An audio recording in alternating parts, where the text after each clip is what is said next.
making disciples in a digital world using modern tools to fulfill the Great Commission. And so when we look at these type of things, oftentimes there's objection to kind of wade into this world, and rightfully so. I mean, there's been a lot of things that have been done online. There's been a lot of things that people have feel like it has replaced or it's trying to replace.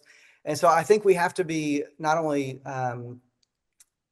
cognizant of the objections that are there, but just kind of helping other folks understand why we do the things in which we do. And so some of the objections I've heard over the years: discipleship must be face to face, right? You can't do this online. It has to be face to face. Secondly, online church encourages consumer Christianity. I would think that's a problem, not just on online church, but it can be a problem with church in general, in some of the ways in which we try to play things out. You can't shepherd someone online, right? This idea that no, this can only be done in person. This isn't something that you can do online. That technology distracts from spiritual formation, right? The idea that we're too connected, we have too many distractions, and so we have to kind of get rid of those things if we want to grow spiritually. The other one, this feels like a trend, right? Well, I mean, the internet's been going on for a while now, so I don't know if it's really a trend that we can continue to talk about. Maybe in the early days, but it's definitely found that it's here to stay. And so, what do we do with it? And then finally, this will replace the local church. And of all of the things that I think that we can object to when it comes to trying to disciple people online, I think this final one is one that we have to be the most careful of, because the truth is, online discipleship should never replace the local church. It should strengthen the disciple so they can better live out their faith in the local church, because that's where we truly find the community of believers in the sense in which I believe the gospel calls us to find it. Right? Do not forsake the gathering the gathering together, as some are in the habit of doing, but all the more as the day approaches. But yet we live in a very internet world. We live in a world where we see people once a week, if we're lucky. The average probably twice a month. And so, how do you continue to have a conversation with people when you don't always see them in person? Is it possible? And I believe that it is, and I think it's through technology like this that we can stay in contact, so that when we do get back together, we're not starting from square one. We're building on a conversation that has been going since the beginning. And so, the question is not, should people be discipled online? That's really the wrong question. The question is, who is discipling people online? I heard a quote. It's been a few months ago now, but I think it's very, very true that everyone's being discipled. It's who's discipling them. And for many people, as they're online constantly, and the numbers continue to rise, not only in the amount of people who are online, but also in the amount of time that they're spending online. In fact, if you want to get conviction, just go to your phone settings and find out like how many hours you spent last week on your phone. And it's humbling and it's convicting. And we can all justify and say, well, I was checking email, or I was doing this or that, listening to a podcast. But the truth is, people are on it more and more and more. And so they are being discipled. And as one person said, this wasn't my thought, but I loved it. It said that most people are being discipled by their algorithm. And it's true that the content is being fed to us. And so it's helping to construct the way that we think, the way that we then act, and the way in which we believe and behave. And so it's not about whether the discipling is taking place. It really is about who is the one doing the discipling.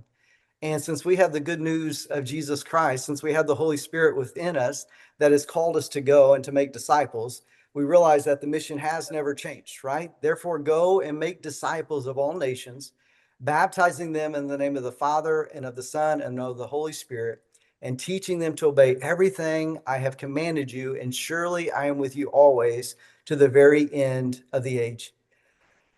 Many people have preached on this verse, and so I'm not going to dive into that. But I do think it's important for us to understand the call to make disciples, and also the call to teach them to obey. And so we look back at our history, and I wanted to just touch base on there very quickly, because we do come from a lineage that has always used any type of tool that they can to present the gospel and also to disciple others. And I just put a few of these things down. Large scale tent meetings, right? You remember these maybe as you're a kid. I'm just young enough or just old enough where I can remember it, young enough where it wasn't a huge part of my life. But these large scale tent meetings where you would go, they would set up a tent, you would hear the gospel, and it oftentimes would travel from town to town. In fact, many of our churches were started this way. This church, Rock Creek Church of God, was started because of a large scale tent meeting. It was also the reason why that tent meeting came to this area was because of that second bullet point, the gospel trumpet publishing. Right, we had a printing press. We saw that was a tool that we could use. It was a modern technology, and we began to get all of our literature out there, and it began to reach people and began to actually not only lead people to Christ, but also to disciple them and what it really meant to walk as a believer in Jesus Christ. And so then the tent meetings would come, or the gospel wagons, or street preaching, camp meetings, and then obviously we had active visitation. This has been a part of our lineage where we go, we visit people, and we sit in living rooms, we share the gospel, we help to mentor people and disciple them in Jesus Christ. Probably the greatest tool, and the one that you may know very well, especially if you grew up in the Church of God, was the floating Bethel, right? This idea of, hey, we're going to make a boat. We're going to basically turn it into a floating church, and we're going to stop along these ports along the way and preach the gospel, have evangelism things. What I love when I was studying that, and I don't know if this is correct, I just found this and I thought this has got to be at least somewhat true. I don't know if the number is true, but over 40 congregations of the Church of God were started along the route of the floating Bethel. I thought that was incredible. And I think it helps us to understand the purpose and the intention behind those who started these type of things, were using these type of tools, were thinking really outside of the box in many ways, is that their idea was evangelism and discipleship. So they would go and they would evangelize through tent meetings, through boats, through rail, whatever they needed to do. But oftentimes in their wake were churches that were planted and thus discipleship that began to take place. And I think that's why these tools worked. Right? You had biblical teaching, you had community, you had connection to a local church, you had accountability, all directed by the Holy Spirit. And so that's where we come from, guys. And I think it's powerful in the sense that this is something that, as we look at our history, this is who we are. And now we're coming into really a new era in the sense of the tools that are available. And some of them are coming at lightning speed. And so the church is asking the question, what do we do with this? And how do we take this technology, which we understand can be very powerful, either for good or for evil, but how can we use it to disciple people? How can we disciple people online? And so I think there are, what we're going to be sharing, what we're going to be looking at is just a few tools.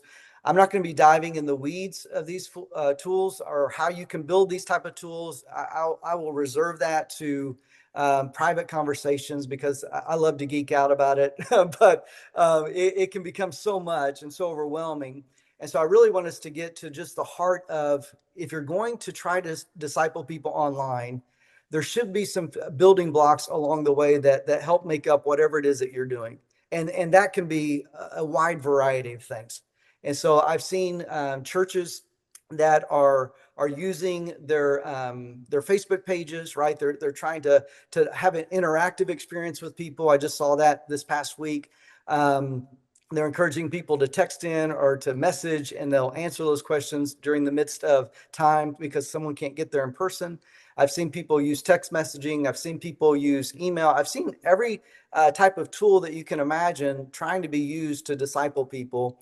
And so this was kind of where we're at and what we're really trying to look at. And kind of brings us into the internet era, right? So the tools that we talked about, they were a long time ago.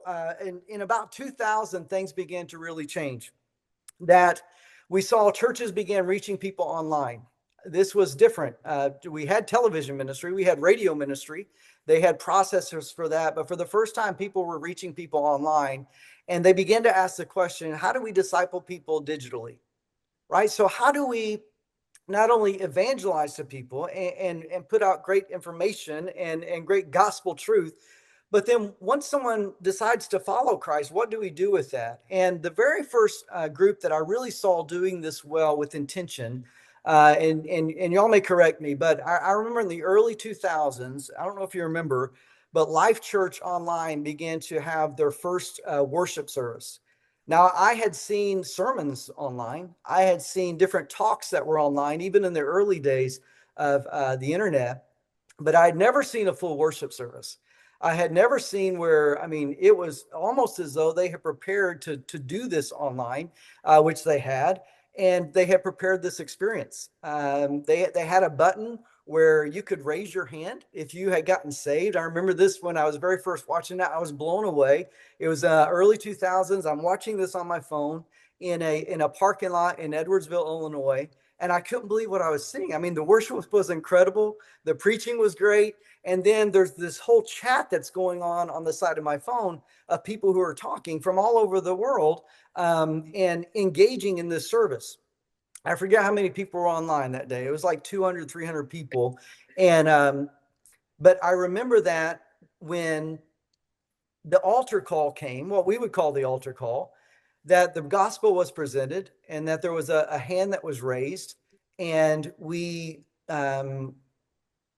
I was just, I had to click it, right? I wasn't getting saved, but I had to click it. And when I clicked that button, something powerful happened. Now, before I share that, I just want to make sure, are y'all still able to hear me? Yes. Yeah. Okay. On your screen, do you see me or do you just see the slide? We see you. You see me also. Okay, good. Yes. All right. So I can't see you, but I'm just going to trust that you can see me. Okay. So I pressed the button on my phone, and it said, when it said raise your hand if you've given your life to Christ, I couldn't help myself. I had to press the button. It immediately popped up this information box where it was asking for my name, my phone number, and my email address, and or my physical address. And so I put that information there. I hit submit, and it said, we're sending you a gift. And I was like, oh, wow, awesome. And then it said, do you want to connect with an online pastor? And I thought, I've gotten in too deep, right? So I went ahead and X'd out, but I thought it was amazing. Well, I would understand how amazing it was because a few days later in the mail, I received a What's Next kit. Now, this was incredible. This was a New Testament, a worship CD, an encouragement letter, and then a way to kind of find out local small groups in my area. In fact, I've kind of got what it is, but I wanted to show you what it looked like. I've still got the original one. I kept this because this was so powerful to me. It came like a branded kit, and then when you opened it, it had a What's Next Bible, right? This was a New Testament. It had the contact information and worship CDs. I mean, it was incredible. So if someone had just given their life to Christ, this was really answering the question, what is next for them, right? What step are you supposed to take? And so let's teach them about worship. Let's kind of give them some information. You put this DVD in your player, and it would have Pastor Craig Groeschel pop up, and he was talking about the decision you just made, and then it kind of told you what to do. If there was no small groups in your area, it just encouraged you to get involved in a local church. It was incredible. And so at that time, I was in the process of being a part of a transformation team in Anderson. It's actually where I first met Pastor Melissa. And so when we were on this team, we were talking about these different type of tools, and we began to ask the question, what would it look like in the Church of God if we had tools like this? Well, I checked into the cost. The cost was pretty expensive, especially for us as a movement at the time. But we began to look at why this was different, right? Why this little kit was different in the sense, in the context of being a part of ministry online. And here's why it was different. There were clear next steps, right? There wasn't a guessing of what I needed to do. There was a personal connection. And they tried as best they could to connect personally, and there was a guided discipleship pathway. And that was huge, right? It wasn't just a hope that someone would find Christ and then God would direct them, that it was really taking on that responsibility of, when we lead people to Christ, really helping them to grow in their faith. And so we began to brainstorm, if we don't have the money to kind of create kits like this, what could we do? And so we decided to, in 2012, create the Next Step Discipleship Program. And this was really ahead of its time in many ways, because this program incorporated a 30-day text. And I don't know if you saw this, maybe if you've been in the Church of God long enough, you may have been a part of this. We had over 1,000 people go through this program before it was before it was stopped and decided not to renew. And but during that time, we had this 30-day text program. It would give you daily encouragement and challenges when you would come into a relationship with the Lord. You would text the word next to 95577, and then it kind of puts you on this thing. And then it led you to a guided website. And the website looks something like this, right? So this was me, much less gray back then. And but this was a website we had put together. We had resources, lessons. It was our attempt to try to begin to disciple somebody, even if we had led them to Christ in a coffee shop, and maybe we didn't even know them personally, but we wanted to keep connected. If you look at that checklist on the right side of the screen, it says sign up for the daily text steps. Text next to 95577. That no longer works. You can't do that anymore. But find someone, a friend, a pastor, a spiritual mentor who can go through these lessons with you, and pray that God will give you wisdom and open your eyes to see and understand the things he would have you to learn. So this was an attempt to begin to try to use the internet in ways that were much less expensive than typically what we would do, to get the message out there and to help give tools and resources to people when they first come to Jesus Christ. Yeah, next step discipleship. Now, the truth is, tools will and always should be changing, right? As we get better tools, as we get better technology, that we should have more and more ways to spread the gospel and to disciple others in Jesus Christ. In fact, this morning I jumped online. I had to change my notes this morning because I thought, I wonder what Life Church's online service is like now. I haven't been on for a little while.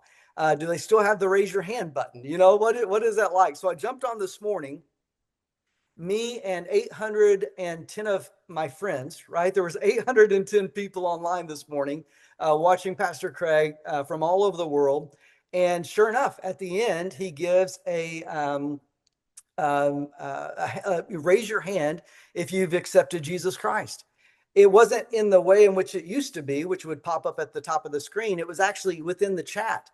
And I couldn't help myself again. I was like, what do they do now? So I clicked it, and it popped open this little screen. It said, congratulations. We would love to celebrate this decision with you and answer any questions you have. Connect with us. Now, I did press connect because I just wanted to see what would take place. Here's what happens. You commit to Christ, right? You put in your information.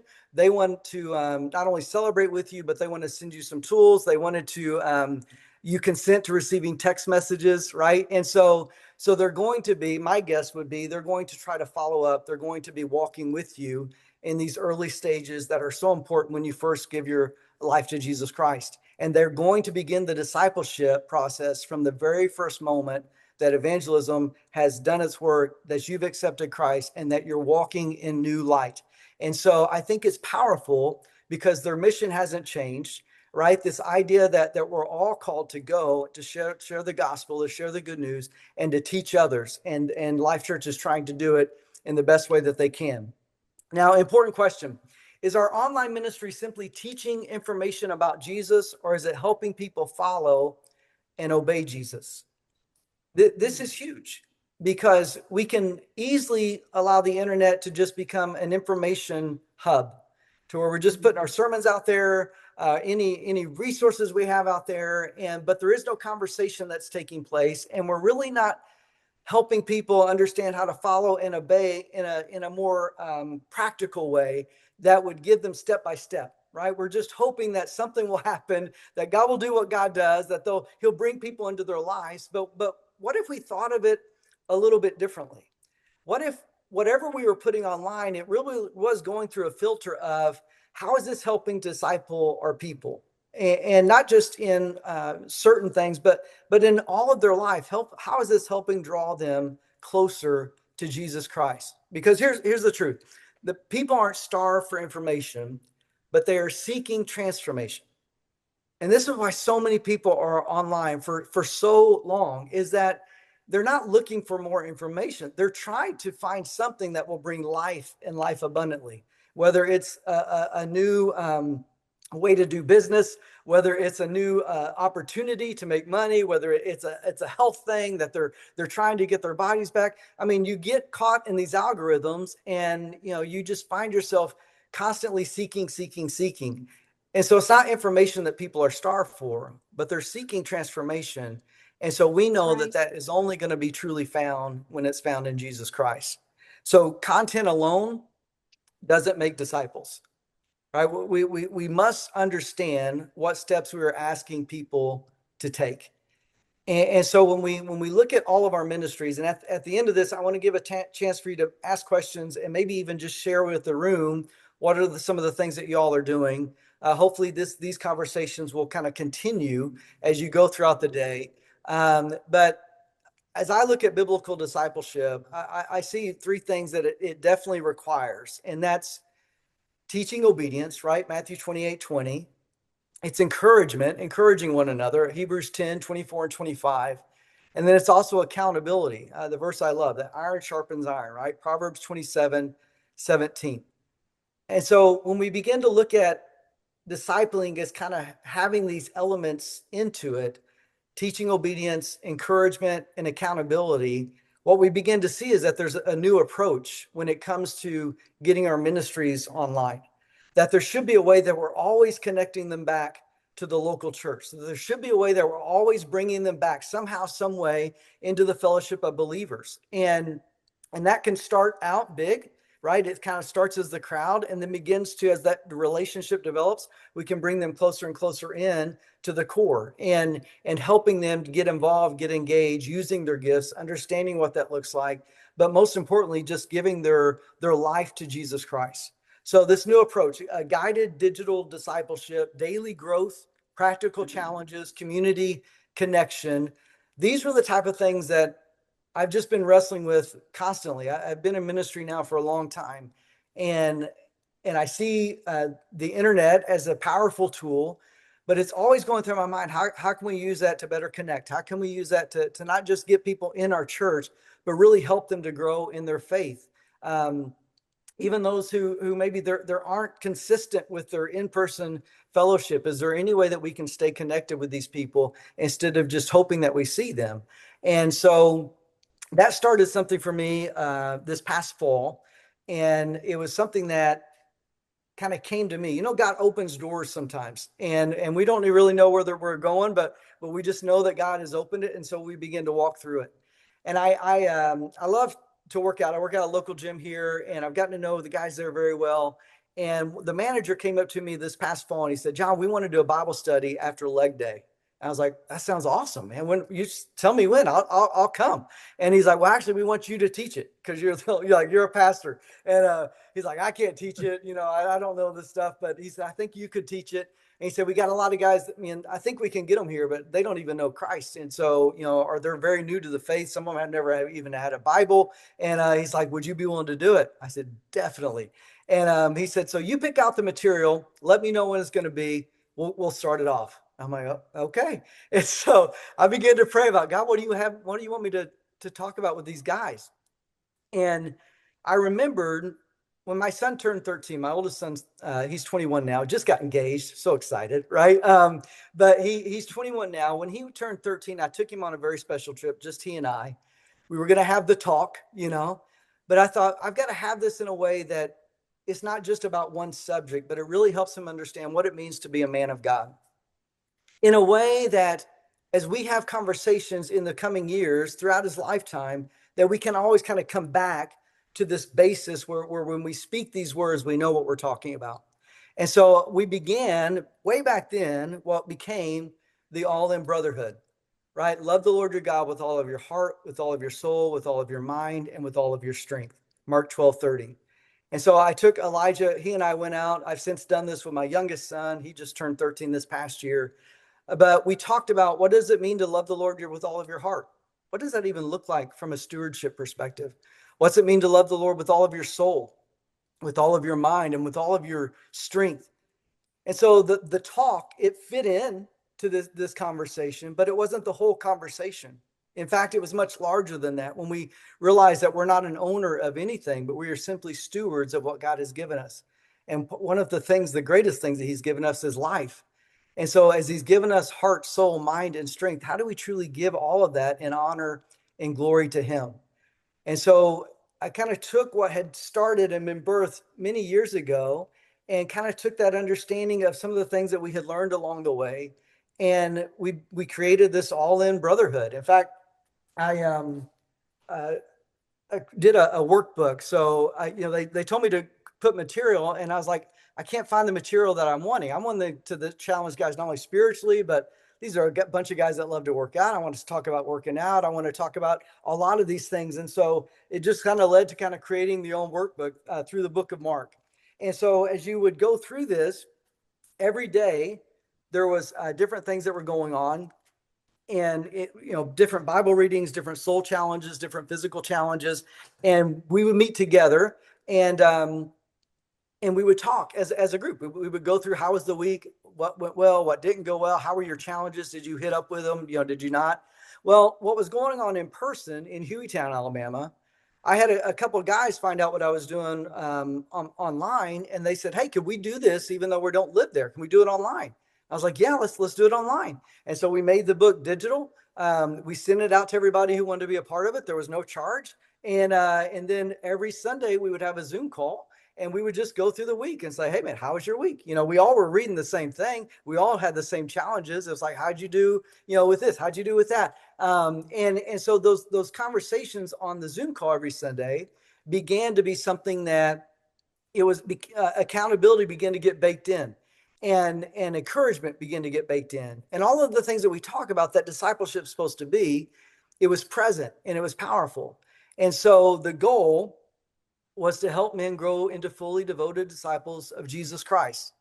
Now, here's what was awesome was that the group online, one of those guys, he let me know. He's like, man, I've been disconnected for so long.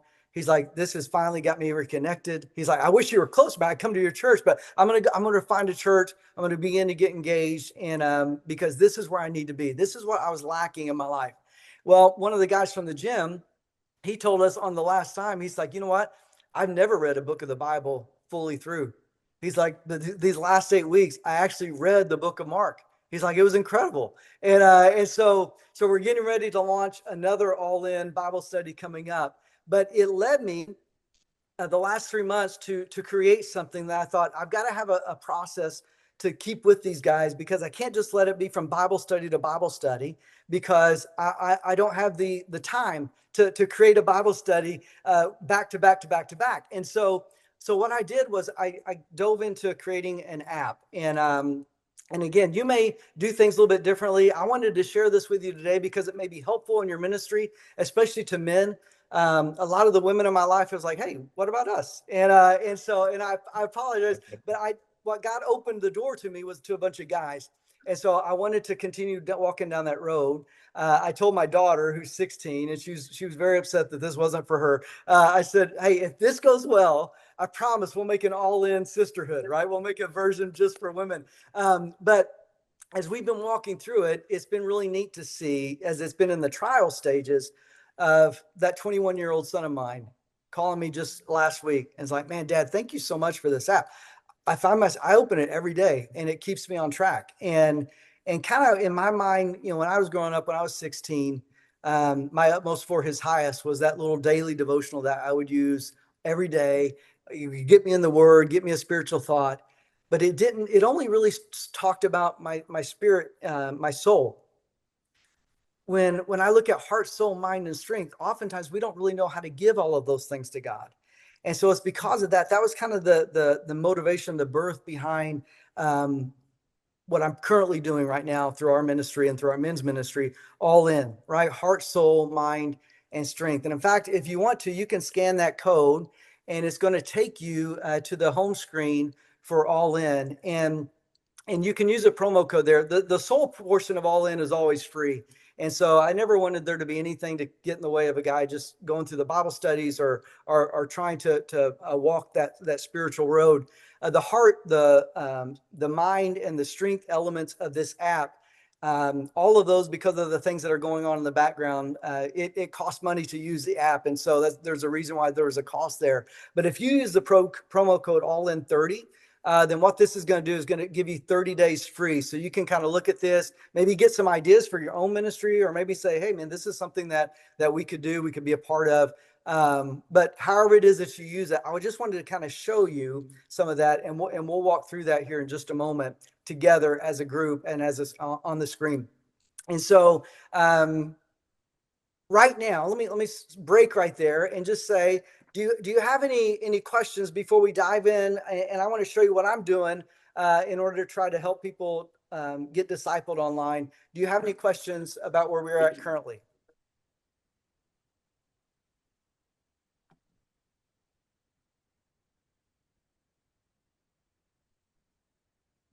No questions. You're doing great. All right. I feel like I'm a fire hose. When I get on this topic, I just want to go. All right. So let me share my screen here again, and we're going to go online just in case you don't have your phone. Let's see.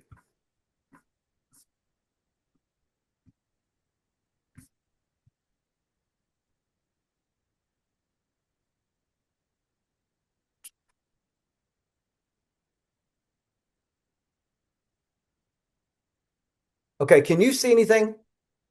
No. It's just black. Just me? It's just black. You Okay. and you and a blank screen. Me and a black screen. All right. Let me see if I can do something different here. I told you guys, I'm a little bit new at this.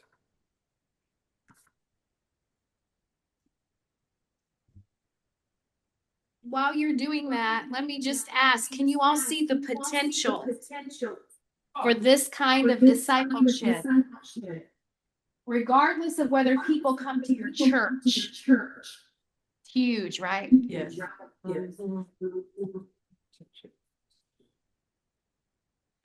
All right. I'm having trouble getting to the site. So here's what I'm going to do. Did anyone pull that up on their phone? Were you able to look at that? Okay, I want to show you what it looks like on my end. And we're just going to do this very low tech. Because here's what I found. I found oftentimes, and I've been a part of small churches my whole ministry, right? So right now our church, typical Sunday, we run 100, 110. And so this isn't like, hey, we've got this massive budget, and so we're able to try things, do things. All in has just kind of I have a little side business, and I've used some of those resources to help make this ministry happen. But so these things can be done really with not a lot of money, and it can start very, very small. In fact, like I said, there is current churches I know that on their Wednesday night program, instead of just having a Bible study, they're trying to do something online and reach folks who can't get there. I think it's powerful. I think it's important. And so whatever it is that you start in doing, I would just encourage you to start with the process in mind. Instead of just saying, hey, we need to record our service and get it out there. Awesome. If that's the only capability you have, that's great. But then what is the process for if someone wants to take a next step, what is that next step that they need to do? And even if it's just a comment that within the description of the video that says, hey, for more information, or if you'd like to give your life to Christ, or if you're struggling with your relationship, reach out. We would love to talk with you. Even if it's just some action step, I think it can be powerful as opposed to just hoping someone will get motivated and come and find us, right? So just letting people know that there's an open door is oftentimes the greatest thing that we can do, because people don't want to bother you. They don't think they have the right. They just found this online, so they don't think that they can call up. They don't want to be crazy, right? But giving people an open door in which they can walk through, I think is very powerful in helping people grow in their relationship with Jesus. Now, here's what I'm going to do. We're going to open my phone together, right? So I'm going to go like this. Okay. There we go. Jonathan, Yes. John, hey, do you want to maybe quit sharing your screen if you're going to do that? Or when you go to share at the bottom, I think you can select a different window. Let me see.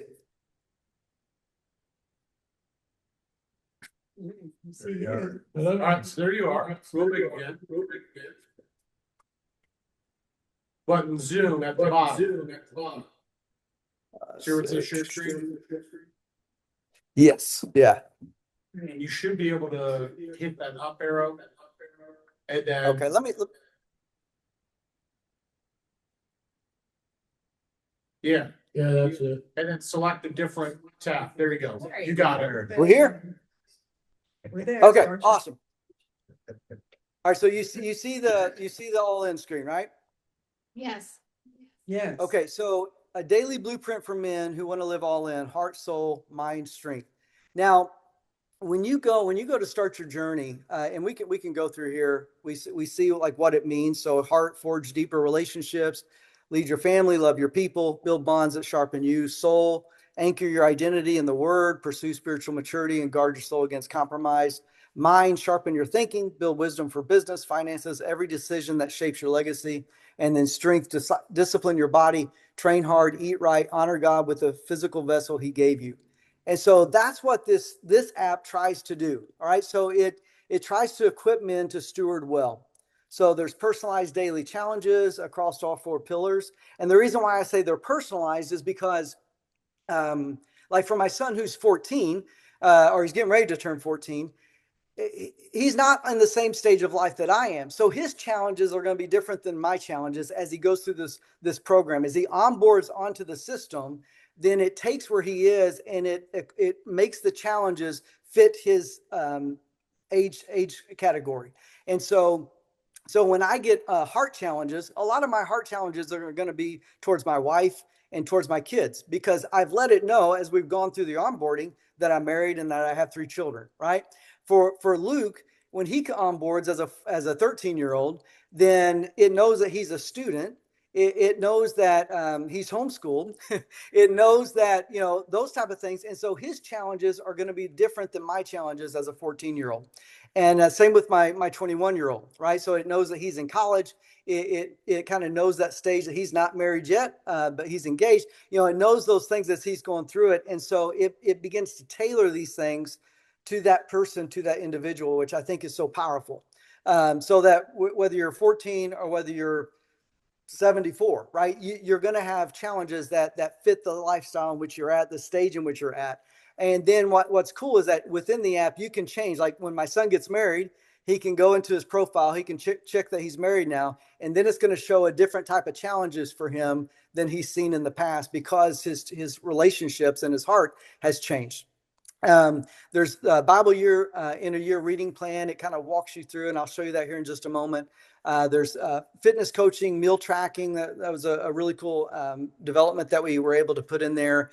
And then courses, tools, and resources. And all of these are getting updated. In fact, I was updating it last night. I love having a place where I can send people to, where I can update it once, and then pretty soon the Bible studies, all of those things will be in here, and they can print them off if they want to, but there'll be one location where they're found. So when you scroll down, you'll see accountability, multi-generational mentorship. This is what we're trying to achieve. So you step into the calling, you can join for free, and then it's going to put you on a path that you'll begin to go down. And so I am in here. So I'm going to back out of here. We're going to sign in.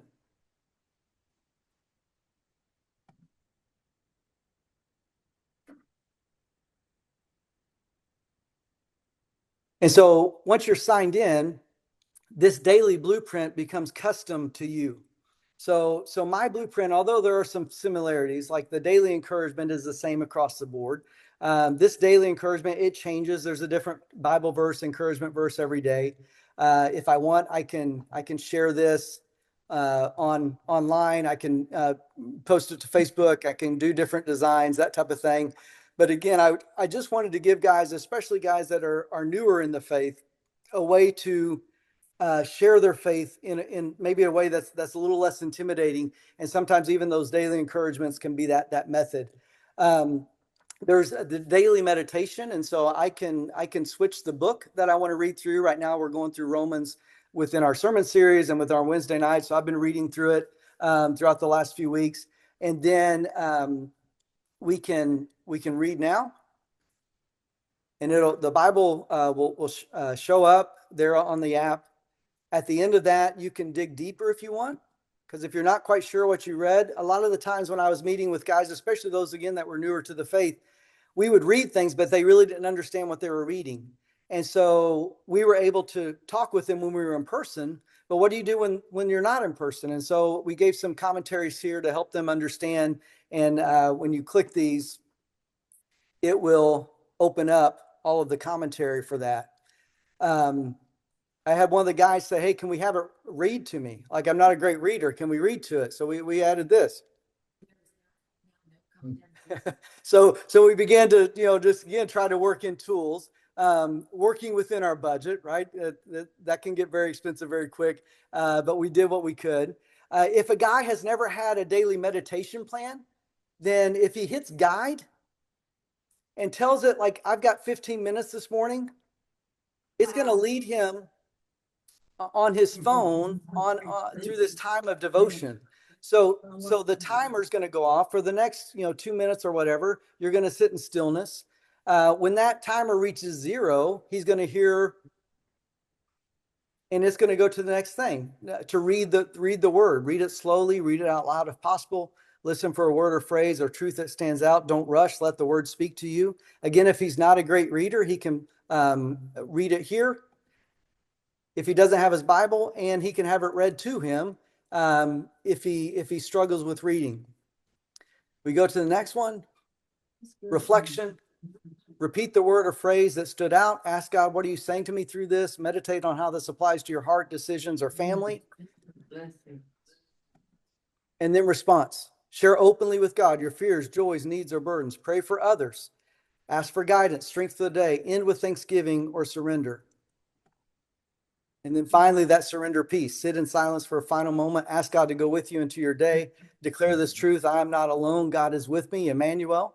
Carry the word or phrase from Scripture in your heart throughout the day. And you've just helped a guy understand what meditation, what quiet time is all about. And he can journal his thoughts. He can explore the soul content. We'll get to in just a moment, both of those. But I mean, just think if we've got guys to where this was a part of their daily life. There was a stat that came out this past fall. I think it was Carey Nieuwhof who was stating it, and I forget who he was quoting, but it's like, if you want to help people the greatest degree, if you want to raise every area of their life, the time that they're in the Word and the time that they pray, if it's 4 more days a week, every area in their life goes up. That's powerful.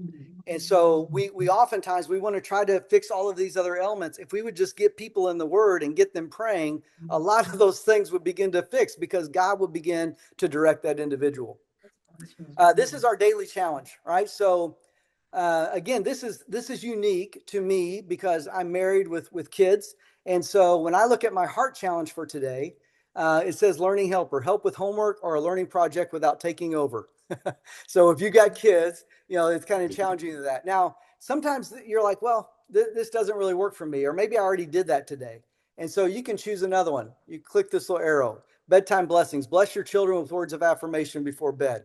When you do this, you simply mark it. And it's going to keep track of your challenges. How many challenges did you hit on Monday, on Tuesday, on Wednesday? All of that's going to be stored for you. When you go to your gratitude journal, write down 5 things you're thankful for today. Well, maybe I already did that. Well, then memorize a verse today. Write it, speak it, repeat it. Awesome. Got that one down. Weekly review. Review what worked last week and needs to change. Listen to a podcast, an educational podcast during a commute or workout. I'm going to go with that one. And then body weight, burnout. It gives you a challenge. If you're not quite sure, if you're new to working out, we'll get there in just a second. It's got this whole workout plan for you. But we're going to say we did that one. And then if you want to keep track of your macros, you can. When this is on your phone, what's really cool, you hit scan meal and this opens up on your phone. You can take a picture of your meal and it's going to estimate how much protein, how much carbs, how much calories, and so that it can help keep you track of some of the important numbers that you may need to keep track of. Some of you say, I know no, there thank isn't you. one for women. Right. So if you once you complete all these, they're all challenges complete. And what's cool is that you can share your win. So this is where the accountability piece comes in. I can email this link or text this link to a friend or brother in Christ. I can share it on Facebook. I can email it to someone. And so again, that accountability piece is there. I had a dad say, "Hey, my son and I were trying to keep track of daily tasks. Could you add a daily task thing within your app?" I was like, "Yeah, definitely." So if there's a task that needs to be done today, it's going to show up in this area. Today, I still need to check my wife's gas tank, make sure it's filled up. Right now, once I fill it up, it's going to turn on and it's going to say, all clear, no task due today. And so if I want to add task, I can open up my task manager. My journal, I can journal right here on the app. This is something that I'm not going to open up because it's private to me. So I don't know what you may see, but so that's there. I'm telling you, when this is on your phone, it's so powerful. There's a daily counter. And so I've been on this for 59 days. And I will say this has helped me tremendously in my personal walk with Jesus Christ. I echo my son's statements. I use this every day, multiple times a day, because I'm going back and I'm like, what was my challenge again? Oh, yeah. I got to memorize a scripture verse, you know? And so heart, soul, mind, and strength, it takes all of our life and we begin to filter it through those 4 categories. Now, the soul portion, as I said, this is always free. This is always here. There's tools that are available. So there's a gospel presentation tool. Again, this works online, but this is so much more powerful on your phone. And when you sign up, it'll lead you on how to put that on your phone. But there's a gospel presentation tool. If you're trying to have a spiritual conversation and you don't know how to have it with somebody, you just open the tool and it's going to lead you through the plan of salvation, what to ask them. And as you're walking through this, you just walk step by step, and it begins to help us understand, hey, sin separates us, right? We all have sinned, fallen short of the glory of God. Do you recognize that you've done things that have separated you from God? And then we can't fix it on our own, but here's the good news. Jesus paid the price, right? And so it's going to walk through the plan of salvation. We have invite a friend to church. So again, this is on your phone. This is awesome. So you hit invite. It opened up an email because I'm on my computer. It will open up a text when it's on your phone, and you just put who you want to invite. Hey, I was just thinking about you. Wanted to see if you'd be interested in coming to Rock Creek Church of God with me this Sunday. Now, how did it know what church I went to? Because that's part of the onboarding process, right? And if someone doesn't go to church, it will encourage them to find a local church in their area. And some of their challenges are going to be, hey, choose a church today that you've been thinking about going to and try it this Sunday. It's gonna try to bring people along no matter where they're at. Going back to the message, no pressure at all. Just thought it'd be great to hang out, and I think you might enjoy it. Let me know what you think. So now when people say, well, I don't know what to say, well, you just send a text. and it's easy, right? There's some resources, Bible.com. I love Bible Project. I love the Bible Project. And again, a journal entry for your soul. There's courses.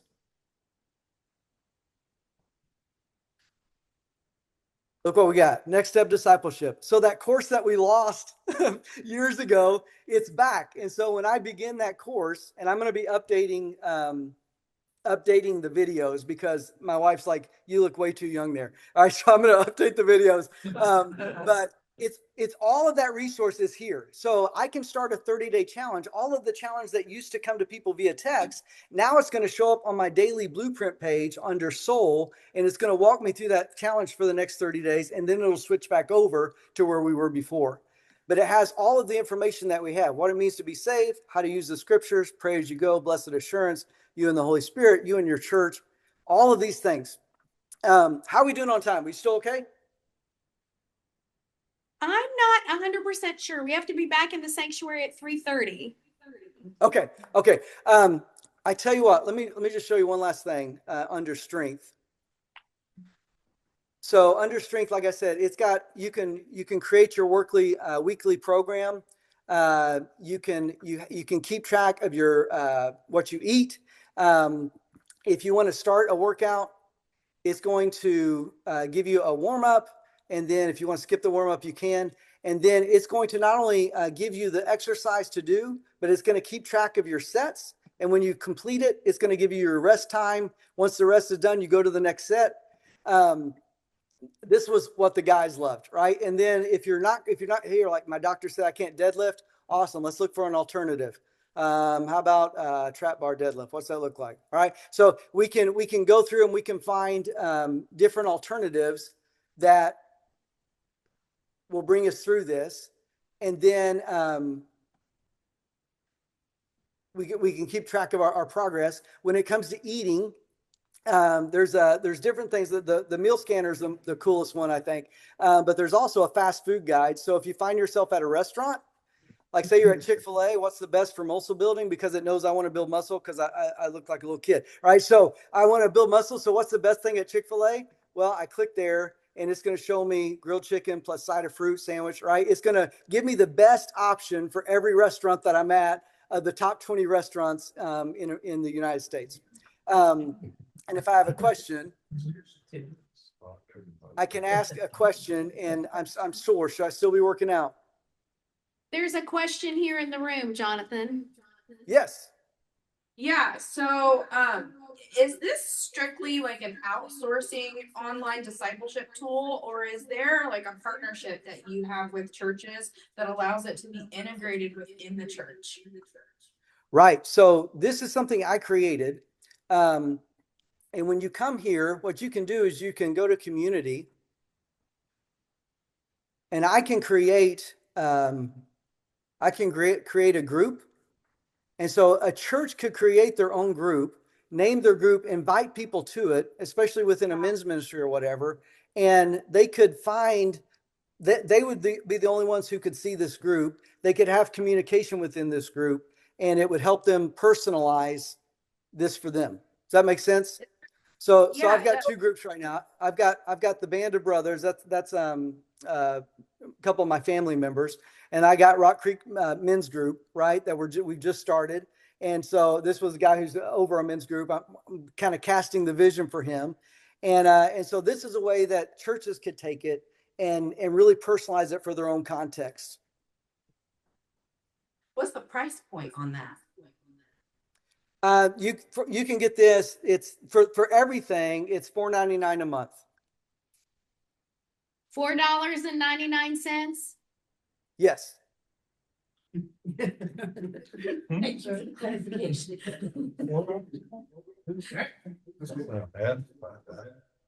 All right. So let me gosh, I just feel like we're so sorry. I get excited though. So what are your questions that you have? And when it comes to online discipleship, or maybe you don't have a question, maybe you just think, hey, this is kind of what we're doing and kind of where we're at. So I just wanted to have, before we finish here today. Is that for the group or? Is it $4.99 for the group, or does each person in the group pay $4.99? Right now, it's just set up for individuals. So each person would pay $4.99 a month to be a part of it. Now, again, if you have to be a paying member, a $4.99 a month member to create a group, but you don't have to be a paying member to be in a group. I didn't want anything to keep someone from being a part of the ministry. And so like if your church was having discussion on this, you could be on the free plan and still be a part of the group. Say you had someone in your church that really isn't part, but you were trying to get them in. They can come in and all they'll be able to see is the soul section. And everything else is kind of blurred out. You see that it's there, but it's blurred out, and it encourages you to upgrade if you want to try the other features. But they would have all of the access to the Bible studies, the daily blueprint, all of that type of stuff, but just in the soul section. And then they can be a part of the group as well. For free. Good. Okay, we better begin to wind up here, Jonathan. Do you have some parting comments? Yes, let me share with you real quick where you can get some of these resources and where you can also let's see. Okay. Um,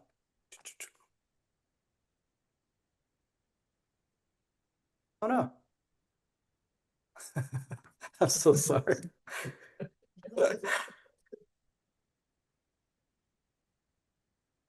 Let's see. Oh, there it is. Okay, share entire screen. Okay. I just wanted to give you some resources here. So you've got the promo code, you've got the all in, and then let's see. There we go. This is going to give you access to the slideshow today. And so if there was anything in there that you thought might be helpful, or as you're talking with other people, you grab access there. And then it's also going to give you access to the Book of Mark Bible study that we did. And if you wanted to just kind of go through this and just see like if this was something that your guys would like, again, if you're a woman that would, you're like, hey, this is awesome, but we want it for women. Let me know, because I'm trying to, right now I've got quite a bit of money invested in the app, but I just trying to find ways, and maybe it's through partnerships or whatever, where we can get more people engaged in this manner, on a holistic manner, when it comes to discipling somebody. And if we could do that for women, I would love to do it for women. I just need to know that there is a people find value in it, and that they feel like it would be helpful. And so if you'd like to have that conversation, let me know. I'd love to talk with you. Guys, thank you so much for today. I'm sorry if I rambled. I get excited when it comes to trying to disciple and using tools. Amazing. Thank you. God bless you, refresh you, and continue to use you. Thank you so much. I appreciate y'all's time. Thank you. Goodbye. I just wanted to say Bye-bye. some things as we wind up here. While that was obviously heavy for men's ministry, what I hope you can take away is the many possibilities that online discipleship affords you, right? And, he's not cajoling people to get on board, but he's got people who are saying, I want this. I need this. This is discipleship on the go.